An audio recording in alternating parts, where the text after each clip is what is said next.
Welcome to Soulful Academics, where I teach you guys how to budget, save, and invest. Go to soulfulacademics.com, use my free budget calculator so you free up debt, pour into investments to build generational wealth. Appreciate you guys for the support in the last video. This video, we're going to be talking about how to dive into long-term options. First thing you guys want to do whenever it comes to investing is you need to download Robinhood. Robinhood is the best brokerage app for you to invest in money and putting money into stock, cryptos, ETFs. Robinhood is the best one. It's been innovating since around 2018. You got way more options so you can put your money. After that, you want to go ahead and open up the Robinhood app. You want to sign up, do your registration, put your ID verified, and then your account will be open. And after that, once your verification in your account is open, you can start buying stock, cryptocurrency. In order for you to start trading options, you would have to go to settings, and then you'll need to go to investing, and then you need to enable margin. Next one, what you want to do is go ahead, put your bank information in there so you can start transferring funds from your bank to your Robinhood account. And then now you want to start buying stock. First one that's on my list is Super Microcomputer. Super Microcomputer is a great stock that provides servers for AI chips like NVIDIA and AMD. It's currently at $48.75. And the key is whenever you first start off, you want to start focusing on one company and one stock at a time. Later, once you start having more capital, you can start thinking about diversifying your portfolio. All you need is one winner. You need one win to get you out the rat race. Microcomputer was a low of $25 this month. Now we see it at $48.75. Already doubled 57% this month. Practice buying stocks before you participate in any options trading, because if you're buying options, you're speculating and you're throwing away money on losses, because your options have the opportunity to go to zero and lose your whole initial investment. Stocks is always a great one to buy first so you can consider your risk, and you always know that those funds will be there. You can't lose your whole initial investment on stocks, because these stocks aren't going to go to zero. Stock market, even in the stock market cash, and still you still have your whole initial investment compared to options. Once you built enough revenue and once put enough capital into the stock, start looking at the options. So go ahead, go to trade, and then hit trade options once you got your margin account enabled. These are top right here are the dates of the option. So these are the dates that the option expires, and you have to sell the option during that time to the expiration date. And then the options already worked, lost the whole value, lost your whole initial investment. So you want to sell your option before that expiration. If it's up right before it is, go ahead and sell it profit. And we see the buy and the call. Call is whenever you expect the price to move up over time and appreciate. You see a rise in price. That's what you're betting on. Price is going to go up in a certain amount of time by the dates that you bought the option. And a put is whenever you expect the stock to fall and drop during the time that you bought the option or the expiration date, before the expiration date. And whenever you buy a call, get strike price. So a strike price is basically going to give you price of the stock is at currently right now. So you want to have a strike price whenever you put in a call below what the current market is, because you buy low and you sell high. So when calls, you want as low as a strike price as possible so you can lose less risk on that, and it's less risky, but it's cost more capital. So as I see, if I go down on the options list right here, options down here cost way more. The premium costs way more than the ones that are higher above the stock price. That's because the ones that are higher above the stock price are more risky compared to the ones that are under the stock price. So whenever you want to consider risk, you want to have ones that have way more time ahead and they're lower, way below what the current market price is. So if I look down here, $21 call for December 18, 2026. That currently one is worth $3,386 if I was to buy this one right here. And how I get that number is you get the premium or numbers, decimals on there. That's what the premium is. Premium is the number that the price of this option costs. So you get 33.88 premium. You have to multiply that times 100, because whenever you get an option contract, you get 100 shares for one contract. 33.88. Let's add another zero to that, and it's going to be $3,388. So it's going to be 33, and it's going to be a total of $3,388 for this option for SMCI at a $20 strike price. Expires December 18, 2026. That's way ahead of time. And as you see that this option right here, you can already examine that it has a chance of profit of 75% chance of profiting. And we see that the theta is what the time decay is. Time decay is what whenever option increases over time, and this is what affects the option due to time. Options have effect of time, so they lose value over time. If you hold them the longer, then they start losing value, and they have a delta, a gamma, vega, and a rho. I'll dive into those more for the next video. Just know that the lower the strike price, they are more expensive and they actually are less risky. But options above the strike price or above the market price are less expensive, meaning you spend less money. So if I go all the way up to $75 call, it's way out the money, but costs less money and it has a chance of profiting at 85%. By the time it's December 18, 2026, it's going to be past $75. And these are less expensive just because they're way higher than what the current market. So let's do a quick recap. In the money option is whenever market is way above where you bought the option price, and price of the option is getting appreciated over time and it's raising in price. Just because because you bought the option below and the market price is higher than where it was when you bought it. Out the money is whenever you bought the option at a market value and then it loses value just because the market price lower where you bought that option. Whenever it's called, whenever it's a put, then you're profiting on the market going down. So in order for it to be in the money, the market has to be way lower where you bought the option initially, and then it's dropping way lower, so you're in the money. When you're out the money on the put,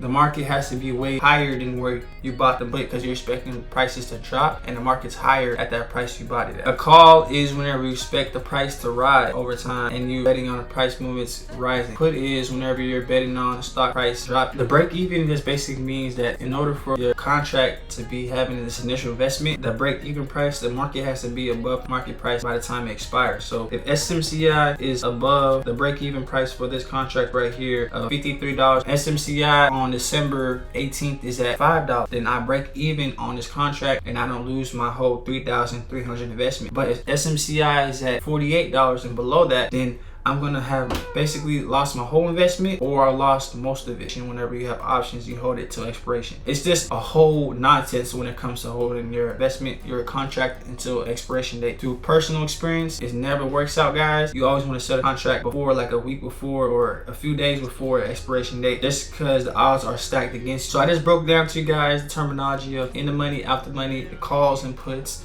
Now we're gonna dive into how to know which options for you to buy. In order for you to know which options to buy, first you gotta have some experience in technical analysis. So I would look at the chart and I start off on a yearly time frame, basically on the days that the candlestick moves. And based off what the day is telling me and where candlesticks are forming on the bottom, I'm gonna go off those days and what it's showing. The SMCI hit a bottom of low of $25.71. That's telling me, okay, once price hit that direction on February 6th, then price quickly bounced off and I never seen SMCI go below that level. Okay, that's telling me if I'm more patient, I'm gonna watch SMCI. If price falls below that level again, let me see what happens. If it doesn't and it keeps pushing up more, going up 22% every week, 11% every week, then I'm gonna buy. I'm gonna think about putting a call option on SMCI after having patience and examining where these candlesticks are at and having key areas of support and resistance, looking at charts, fundamental news. Look at the 1 year time frame. You want to get the stock that's actually beat up or in a dip, in a correction. A correction is whenever stocks have higher highs and higher lows, they're in an uptrend and then they sell off and they fall for a brief time. It hits a range, it breaks out again, possibly goes down to the downside, but it doesn't go down way lower than where the uptrend starts. Buyers are in control. Cap that off. How do you know when to put an option on, call or put? First, you have to put time and effort into buying the company first in stocks, and then once you do that, you'll start seeing trends of whenever your stocks are up and when your stocks are down. Start looking at your portfolio. You might be like 10-15% down during your stock portfolio, but then you could help hedge that out by putting an option on whenever a stock was down 50%, and whenever that stock rebounds the next day or the next week, now boom, you can profit that 15% off that loss that you had stock. It's another way to even out your portfolio, and this is what investors do during bear markets. They take advantage of companies that fail. They put long leaps on companies so they can ride that trend back to the upside from the people that sold it off, and this is how people build wealth for low prices. As we've seen in 2022, companies fail like Meta. All these great companies fail to all-time lows. Was the best time so they can ride where it is till now, 2025. So Kelvin, what is a bear in a bull market? A bear market is whenever sellers are in control and they push the price up from being at all-time highs and they create a new correction from in a 5-year time frame based off where prices was at the last 5 years. You might see a new low. More opportunity for investors. The bull market is whenever prices rise and they reach new all-time highs. There's buyers in the market,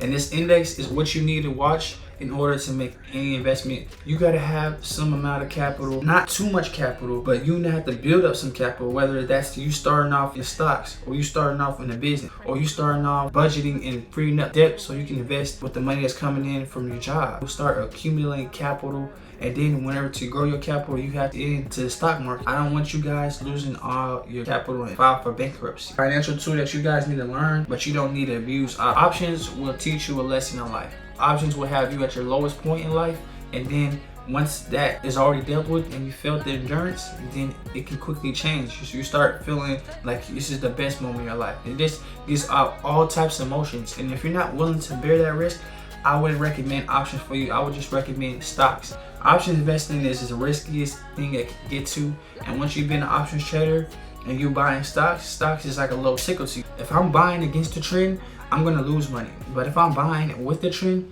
I'm gonna be always profiting long term. People who make the game always have an edge just because they know that people are gonna keep buying in and losing the money. And that's gonna cap it off for today's video. Today you guys learned basic options terminology like calls and puts, in the money and out the money, strike price, premium. I learned about how to put an option and which options you can put on a company and how to know when to put an option on a company. And I also broke you down, guys, the stocks versus options and which one is a riskier investment and which one is more profitable. Make sure you go to Soulful Academics to use that free budget calculator I made for you guys. Check out free ebooks that I made for you, and also tap into the latest merch that we created on the site, Bitcoin to the moon. Further than that, I see you guys in the next one. Thanks for all the support recently. Leave a like, subscribe if you're new, because there's gonna be more videos like this on the way. Love ya. Appreciate I'm covered in the spirit from my head to my feet. What I want is not a need. She keep begging me to stay. Something's telling me to leave. I stole my love and make it count. I've been in the flood, but I never drowned it. Life is tough on a sinful bounty. Faith in the Lord, I never move a mountain.